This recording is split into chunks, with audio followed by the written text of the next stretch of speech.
And finally, new rule, someone must design a stylish tick collar for humans. Because Lyme disease is becoming alarmingly common, and this is one disease you do not want to get. Symptoms range from fatigue to confusion to learning problems, what doctors call the full Johnny Depp. And a new CDC study tells us that this summer is going to be great for ticks, which are still mostly mysterious to Americans. So let me explain ticks in terms my politically savvy audience can appreciate. Like Rudy Giuliani, they latch on, suck blood, and sicken everyone around them.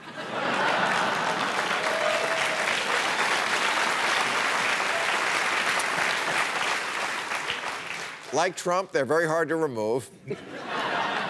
Like Chris Christie, they gorge themselves until they nearly explode. And like Stephen Miller, they just make you want to squeeze their head until it pops. Kidding, civility. And ticks are not actually insects. They're tiny arachnids more closely related to spiders or Jeff Sessions. And they're very, very tough. Simply removing one requires a magnifying glass and tweezers, like when Stormy gives Trump a handjob.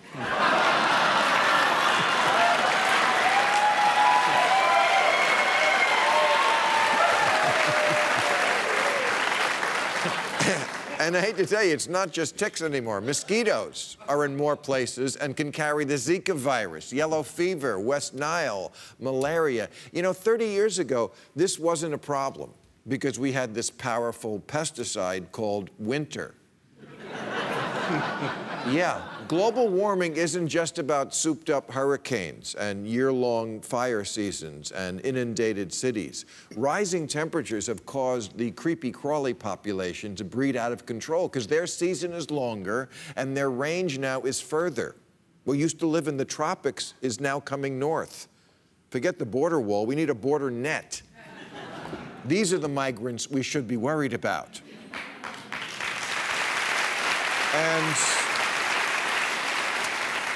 all of this made me think about a piece I read a few months ago in the failing New York Times, which made a point I thought deserved amplification. Author Pagan Kennedy said, when it comes to staying healthy, it's the decisions we make as a collective that matter more than any choice we make on our own. In other words, no matter how much you do for yourself, how right you eat, if the air is full of lead, and the bug populations are out of control and your city is underwater, it doesn't matter. You can eat kale till it comes out your ears. You can stay hydrated, slather on sunscreen, steam your vagina, eat your placenta.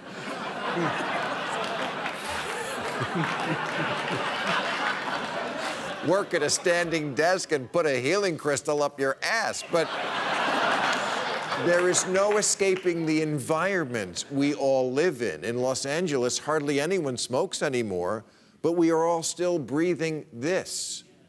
You hear it all the time in this town. I eat paleo. I eat organic. I do a juice cleanse, 10 days of nothing but cayenne and papaya. Okay, but aren't we expecting a little too much from the papaya? Poor papaya's like, isn't it enough I'm delicious? Now I gotta clean your colon too? In the 1970s, when America passed a law to get the lead out of gasoline, the lead levels in our blood dropped by more than 80%. In the 80s, when fluorocarbons were destroying the ozone layer, we banned them and the hole closed up. But that was back when Scientific American was the name of a magazine. Now it's a contradiction in terms. This battle will not be won in the checkout line at Whole Foods. To address a problem of this scale, we need governments, preferably ones that don't employ Scott Pruitt.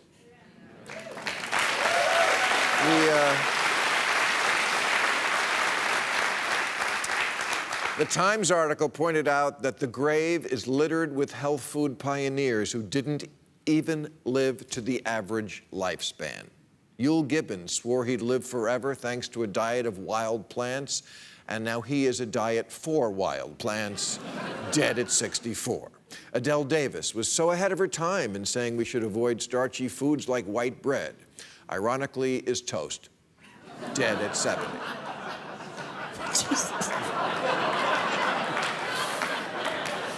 Nathan Pritikin of the Pritikin diet, dead at 69. Clive McKay thought the path to living past 100 was severe caloric restriction, dead at 69. Last words, I'm fucking starving.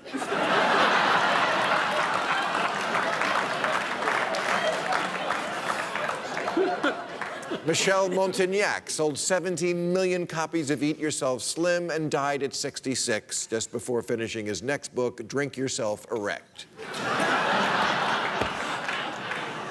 Jim Fixx wrote the complete book of running, which his heart stopped doing at 52, dead while running. Meanwhile, David Crosby is fine.